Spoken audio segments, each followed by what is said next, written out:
Oke, halo semuanya, kembali lagi di vlog Ridwan Hanif, dan ini adalah motor dengan tenaga nyaris 200 horsepower.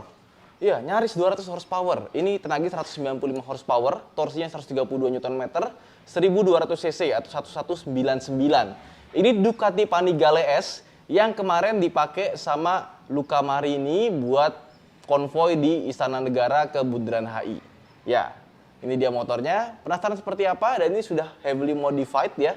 Jadi kita akan bahas satu persatu part apa saja yang dari modifikasi di motor ini.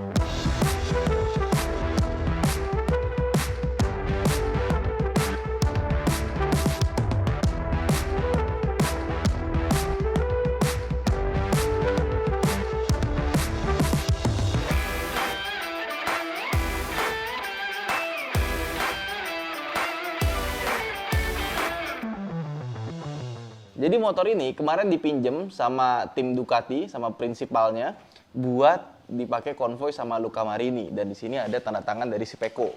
Ya, dipakai sama Muni VR46 Racing Team, makanya dikasih stiker-stiker VR46. Cuma kemarin tuh tulisan knalpotnya ditutup. Karena bawaannya sponsor dari Muni VR46 Racing Team itu, mereka pakainya ini, Alcatrovic. Nah, sedangkan kita pakainya ini di Thermic Noni. Itu knalpotnya aja harganya udah bisa beli Honda Brio. Mahal banget pasti. Nah, ini motor kalau kita cari sekarang itu harganya sekitar 400 jutaan sampai 500 jutaan tergantung dengan modifikasinya. Tapi dengan kondisi yang seperti ini modifikasinya sudah seharga motornya sendiri. Jadi kalian bayangin ya, sebuah motor tenaganya lebih besar daripada Honda CR-V Turbo, tapi beratnya nggak nyampe 200 kg. Ini cuma 188 kg berat basahnya. Tapi ini sudah dikarbonin full karbon. Nah, mulai dari depan, fairing, tangkinya pun karbon, belakangnya pun juga karbon. Jadi harusnya motornya kalau ditimbang itu lebih enteng lagi dibandingkan dengan seharusnya. Dan Ducati ini adalah motor yang keren sekali bentuknya, bagus, buat ngebut juga oke, tapi buat dipakai harian, oh no. Ya, motor ini punya beberapa problem yang kalian akan kesusahan kalau misalkan kalian pakai ini di negara tropis dan macet-macetan. Jadi Ducati Panigale S ini dia punya mesin itu khasnya Ducati, mesin L. Jadi kalau kalian lihat di sini ya, ini model mesinnya itu dia tuh seperti V ya, tapi dia bilangnya L. Jadi silindernya itu ada dua ke sini arahnya ya, benar-benar arahnya ke sini, satu lagi ke depan. Jadi bentuknya L, bukan V. Kalau V kan begini, kalau ini L begini. Nah, mesin ini itu punya problem di mana kalau kita pakai seperti ini ya, kan kita nyetir naik motor begini ya. Ini kalau misalkan kita pakai di macet-macetan, ini panasnya luar biasa, bisa naik ke sini terus bagian sini kita tuh jadi merah saking kepanasannya. Dan ini kurang begitu bagus buat kalian yang belum menikah ya, karena nanti bisa menyebabkan kemandulan. Ini gue nggak bercanda, beneran. Karena sininya bagiannya panas, nanti kualitas sperma jadi nggak bagus. Jadi kalau mau bawa motor ini pastikan di hari Minggu San Mori di mana motornya jalan terus. Jadi kena angin nggak begitu panas. Tetap aja panas. Jadi kalau menurut kalian Harley itu udah panas, ini lebih panas lagi. Mungkin motor paling panas yang pernah gue coba di bagian selangkangan. Ini Ducati Panigale. Terus yang kedua, motornya juga rentan overheat. Emang bawaan standarnya itu tidak bisa dipakai macet-macetan. Jadi kalau macet-macetan, temperatur tinggi, kalian harus melipir, nunggu temperatur turun. Terus udah lancar, baru jalan lagi. Kalau kena macet lagi, berhenti lagi, nunggu temperaturnya turun. Karena emang sudah bawaan dari lahir seperti itu. Jangan dipaksa, nanti dia langsung ada mati, langsung cut off sendiri mesinnya kalau kepanasan. Terus yang ketiga, motor ini handlingnya itu kurang ramah buat macet-macetan. Jadi buat ngebalance itu susah. Memang motor ini diciptakan buat kalian ngebut-ngebutan di sirkuit itu baru enak. Nah, sedangkan kalau kita pakai buat harian, terutama buat puter balik, itu susah karena dia, nah, lihat tuh bannya. Beloknya dikit sekali, radius putarnya jelek. Jadi kalau misalkan kalian mau putar balik pakai motor ini, ya harus harus agak sedikit bersabar dan menjaga keseimbangan. Kalau nggak nanti bisa jatuh. Jangan sampai nanti kita lagi putar balik jatuh malah nyalain orang lain. Padahal yang salah kita sendiri ya. Oke. Terus juga ini kalau standar, distandarin 1 gitu ya. Emang ada standar 2 sih motor begini. Itu kita mesti belokin ke kanan biar lebih miring. Kalau nggak nanti balance-nya nggak begitu bagus, bisa jatuh. Gitu. Itu kata yang punya sih. Nah, tadi kan kita bahas nih Ducati Panigale S. Apa sih yang bedanya Panigale sama Panigale S? Kalau yang S itu, dia suspensi depan belakangnya sudah pakai Öhlins. Dan Öhlinsnya ini dia bisa diatur sedemikian rupa buat dipakai ngetrek enak banget. Jadi meskipun dia mesinnya sama, tapi ketika dipakai trek itu akan berasa bedanya antara yang S sama yang biasa. Terus kalau kita lihat ya, ini spakbor depan karbon. Fairing kesini semua karbon. Even tangki karbon. Sampai kesini pun karbon. Cover shock juga karbon. Terus spoiler belakang juga karbon. Ini karbon. Ini karbon, ini karbon, semuanya karbon. Dan karbonnya dari Austria. Ini full package itu sekitar hampir 100 jutaan. Dan ini mereknya karbon itu AMC Karbon. Nah, cuman karbon itu kalau misalkan di negara tropis kayak gini, nah ini nih, jadi bergelombang gini sih. Nggak bisa mulus rata ya. Tapi kalau ngomong kekuatan, keringanan, dan lain-lainnya, jelas karbon lebih unggul. Bahkan tankinya aja ini pakai full karbon. Jadi tankinya ini harusnya pakai besi, ini semua udah diganti karbon. Harusnya ini motor mungkin udah lebih ringan sekitar 10-20 kg dibandingkan dengan motor standarnya. Gila ya, sampai ini nih. Ini juga karbon nih stangnya nih. Stang sini, ini juga pakai karbon. Niat banget karbonnya. Terus kalau kita lihat velgnya, ini velg depan sama velg belakang itu udah diganti. Nih lihat nih di sana kayak gini. Dan kalau kita perhatikan lebih detail ya, dia sudah pakai pelek dari karbon. Gila, jadi pelek depan belakang karbon loh. Nah, karbon ini dia lebih enteng, kuat juga, cuma ada kelemahannya. Kalau misalkan rusak gitu ya, misalkan kita kempes terus nabrak, bocel, bengkok, itu nggak bisa di-repair. Harus beli lagi secara utuh. Beda sama pelek alloy gitu ya, kalau peang apa segala macam masih bisa diberesin, pelek ini nggak bisa. Dan bisa kita lihat, armnya itu cuma di samping doang, nggak ada yang sebelah kanannya. Kalau mau ganti ban gampang jadinya. Terus motor kencang seperti ini dengan suspensi yang kencang juga, tentu saja remnya juga harus bagus. Nah, ini remnya sudah pakai Brembo GP4X dan belakang juga ganti pakai yang Brembo yang nikel CNC. Terus di sini ada brake duct yang fungsinya tuh ngalirin angin buat ke rem biar lebih adem. Ini mereknya CNC Racing dari Itali, biar adem. Wow, gila. Jadi semuanya full branded ya, gile. Nah, terus kita lihat bagian depannya. Ini paling gue suka tuh fairing depannya sih. Bentuk lampunya seperti ini, jarang banget. Sama di bagian bawahnya sini, ya, itu ada buat masukin udara, buat ke air intake. Jadi kalau Kawasaki bilangnya ram air ya. Nah, Ducati ini juga ada di bagian sininya. Pas lagi jalan, semakin banyak angin yang masuk, motor semakin kencang dan semakin adem. Wih, tapi seadem-ademnya Ducati ya. Nah, mungkin teman-teman yang penasaran nih, gimana dengan suara knalpotnya, ya kan? Ini dia pakai thermic noni, semuanya full system dari ujung ke ujung. Dan knalpotnya, itu kan tadinya lubangnya ada di belakang. Nah, si thermic noni ini, lubangnya pindah, jadi ada di sini. Nah, suaranya gimana? Waduh, suaranya super bacot. Waduh, tak. Nyalain ya. Nih, posisi duduknya nih. Ridingnya tuh nunduk begini. Emang bener-bener buat motor balap. Kebayang gak sih lu jadi Luca Marini gitu? Pakai wear pack, jalan pelan, naik motor kayak gini.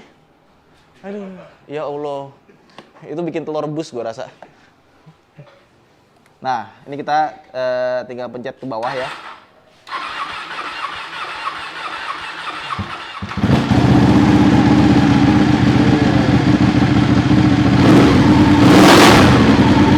Anginnya keluar semua.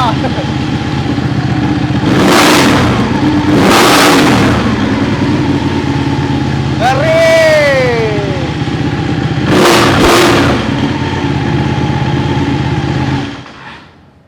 Gila, suaranya. Kayaknya kalau nyalain motor ini mesti pakai helm dah. Berisik banget, kuping gue sakit. Lo aja mundur tadi, curang. Ya, buset. Mana tadi itunya? Nah, ini karena motor gede juga ya. Lihat dong. Ini kayaknya standarnya itu CNC ya. Lihat deh, bentuknya juga keren. Nah, terus ada frame slider juga. Ini dari RNG. Nah, suspensi Öhlins belakangnya itu ada di samping sebelah kiri sini. Yang kanannya nggak ada, kosong. Karena emang armnya cuma di sebelah kiri doang. Dan bentuknya itu keren banget. Sama, Ducati itu, dia itu mesinnya menjadi sasis. Jadi dia nggak ada sasis yang nopang mesin, tapi mesinnya itu udah berfungsi sebagai sasis. Makanya frame slidernya itu taruhnya di mesin juga, bukan di rangka. Terus dari sini rangkanya cuma kesini doang nih, bagian dari sini ke sini, kesininya beda lagi, gitu. Nah ini belakangnya, ini udah diganti jadi single seater. Terus buat tangki bensinnya, ini pakai Lightech ya. Ini kalau kita buka, tinggal diputar doang. Nah, nggak pakai kunci, diputar seperti ini, udah langsung jadi. Ini CNC semua. Ternyata dimodif bagian tangkinya nggak jadi makin mudah sih, tetap susah juga. Nah terus ini nih, kita ke speedometer. Ini motor tadi cuma kita gas-gas dikit doang, udah panas sininya ya. Nah ini nih speedometernya. Speedometer sederhana dan redline-nya sampai 8.000 aja, nggak lebih. Nah ini karena kemarin dipakai sama si Luka, dia diganti ke mode wet. Karena nih motor itu nggak bisa pelan, dia bawaannya mau ngebut terus. Apalagi makin panas motornya, makin kebut. Makanya kalau pakai motor beginian buat di jalan macet atau harian itu sangat tidak cocok. Memang ini cocoknya emang buat di sirkuit sama buat ya jarak jauh aja lah yang kenceng-kenceng gitu, ini cocok banget. Tapi kalau buat harian sih enggak. Nah ini ada beberapa mode ya, ada race, kita pencet di sini lagi tadi. Ada wet ya. Kalau wet yang dikeluarin tenaganya cuma 120 HP doang, DQS-nya on, EBS-nya level 3, DTC-nya 8, EBC 1. Kalau race DTC-nya 3, EBC-nya 3, engine-nya 195 high. Langsung keluarin tenaga maksimal. DQS-nya on, ABS-nya 1 doang. Sport, ABS-nya 2, DTC-nya off. Ducati traction control-nya off. Ini engine-nya 195 tapi settingannya low. Jadi makanya kemarin cuma pakai yang wet doang. Ya, sengaja biar aman. Ini kita pilih lagi ke wet ya. Jadi kalau mau pilih wet, ditekan tahan yang lama, langsung kepilih jadi wet. Nah ini semuanya ada nih. Nah terus motor ini nggak ada indikator buat bensinnya. Jadi bensinnya cuma ada indikator buat nyala merah doang, nggak ada levelnya. Motor semahal ini nggak ada buat ngatur bensinnya gitu ya. Nggak asik banget ada motor kayak gini terus bensinnya kehabisan. Terus di sebelah kiri sini ada tombol buat ngatur trip 1, trip 2, trip 0,0 total. Nah yang sebelah kanan sini buat ngatur ini temperatur low, kilometer per liter, ya nggak mungkin irit sih. Tuh, constant average-nya 7,3 km per liter. Gila, ini sama kayak mobil ya, kayak Honda CR-V. Speed average 25 km per jam, trip time 2 jam 32 menit, temperatur udara 33 derajat, mesinnya low. Oke. Nah, itu doang pengaturannya, sisanya tombol-tombolnya sederhana ya. Ini low beam sama high beam di sini, ini buat lampu sen ya. Terus di sini buat klakson. Oh, nggak bisa nyala. Ya percuma juga sih klakson. Digas aja, brrr. Orang udah kabur itu langsung udah ketahuan ada moge ya kan. Sebelah kanan ini cuma ada buat starter sama buat cut off engine-nya dikebawahin. Udah gitu doang.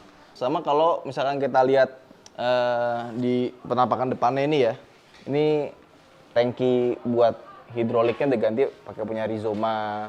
Terus di sini dikasih karbon lagi nih buat handguardnya.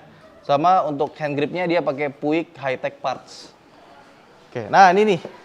Ini ada tantangannya Peko. Nanti dia bakal di clear coat lagi biar nggak gampang hilang. Waduh. Ganteng ya motor ya? Kacau. Nah, terus mungkin teman-teman bertanya juga, loh kok ini tabung hidroliknya ada 2 gitu ya? Karena emang yang sebelah kiri ini bukan rem. Rem tetap di sebelah kanan ya. Tapi ini dia pakai koplingnya itu udah hidrolik, makanya koplingnya enteng, padahal dia 1200 cc. Terus dia juga koplingnya sudah pakai slipper assist clutch, seperti ya motor-motor sport kebanyakan. Terus, yang bikin spesial dari motor ini adalah, ini suspensinya sebenarnya. Karena ini bukan Öhlins biasa, ini Öhlins yang TTX, dia bisa diatur secara elektronik adjustable di sini, makanya ada kabel-kabel di sini, bahkan sampai ke depannya pun juga ada kabel juga. Nah, terus mungkin teman-teman nanya gitu ya, kenapa sih udah motor sekeren ini, sehebat ini, tapi biasanya motor balap segala macam itu untuk arem dia pakainya aluminium. Dia nggak pakai karbon, nggak pakai titanium atau semacamnya yang lebih ya lebih bagus lah biasanya kan, lebih enteng, lebih rigid. Nah, permasalahannya adalah kalau arem itu dia kan butuh yang steady. Nah, kalau titanium sama karbon, dia itu kalau kena getaran, dia tuh nggak langsung berhenti goyangannya. Jadi kalau kena getaran, kalau misalkan kalian pegang besi gitu ya, ditempel gitu, ting gitu kan, dia tuh getarannya begini, baru habis itu mati. Kalau aluminium, dipukul gitu dia ting langsung berhenti. Nah, jadi lebih cepet untuk meredam getarannya. Makanya untuk arem biasanya dia pakai aluminium, bukan karbon, bukan titanium atau semacamnya. Tapi nanti kalau misalkan ada teknologi baru lagi dengan desain yang lebih, ya namanya juga perkembangan zaman ya. Mungkin nanti bisa pakai karbon dan titanium yang bisa pakai buat balap. Ya, tapi untuk sementara rata-rata kebanyakan pakainya aluminium. Nah, terus ke bagian sini juga, ini udah pakai light tag, mulai dari sini ke sini. Terus plat nomornya di belakang sini kecil sekali. Sama ini, knalpotnya itu muter nih, dari sini ke sini, masuk, terus ke sini nih, ke depan. Nah, cuman karena di knalpotnya di sini, ya, kan pendek. Kadang-kadang kalau misalkan kita prosedur gede, dia suka mentok. Jadi bawanya hati-hati, apalagi nih knalpotnya, harganya bisa beli mobil. Nah, ini motor kebetulan yang punya orang Bali, cuma gara-gara kemarin dipakai buat parade, dibawa ke Jakarta. Nah, sebelum dibawa pulang ke Bali, ini kita bikin video dulu sebentar. Cuma kita nggak coba bawa buat riding ya, di videoin, karena ya tadi nyoba bawa rasanya seperti itu. Jadi sepertinya kalau mau nyoba harus di sirkuit atau di tempat yang emang benar-benar proper buat motor ini. Di sirkuit pun gue juga nggak berani bawa sih. Kemarin gue di Mandalika nyobain naik CBR 250R aja. Di lurusan yang hampir ke tikungan Pertamina tuh, bukan lurusan kan miring-miring gini ya. Jadi sirkuit Pertamina Mandalika itu kalau mau nyari top speed itu bukan di jalan lurusnya, tapi di jalan yang agak kelok-kelok gini sebelum ke tikungan yang ada Pertamina 360. Itu gue dapet 164, itu rasanya udah serem banget. Mario Aji bawa motor CBR 250 yang sama sama gue, 180. Rasanya kayak apa coba? Aduh. Memang kalau kata Rifat, kita udah bawa mobil rally yang segitu kenceng, menyeramkan, tapi dibandingkan dengan balap motor, nggak ada apa-apanya nyalinya. Atau ke bagian sini yuk. Ini gue juga suka nih desainnya nih ya. Ini dia pakai CNC Racing dan ini kelihatan nih. Ini kalau nggak salah koplingnya ya. Dibikin kebuka kayak gini dan kalau misalkan lagi nyala, dia tuh muter. Keren ya. Terus di sini, ini ada tutup olinya, sama baut-bautnya ini juga sudah diganti nih. Jadi warna merah-merah seperti ini. Gila, ini sih modifnya pol-polan.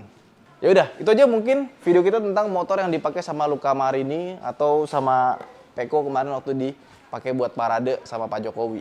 Ya, buat teman-teman yang pernah punya atau pakai Ducati Panigale ya, bisa komen di bawah seperti apa rasanya. Saya Ridho Hanif, sampai jumpa di vlog berikutnya. Salam profit. Alah.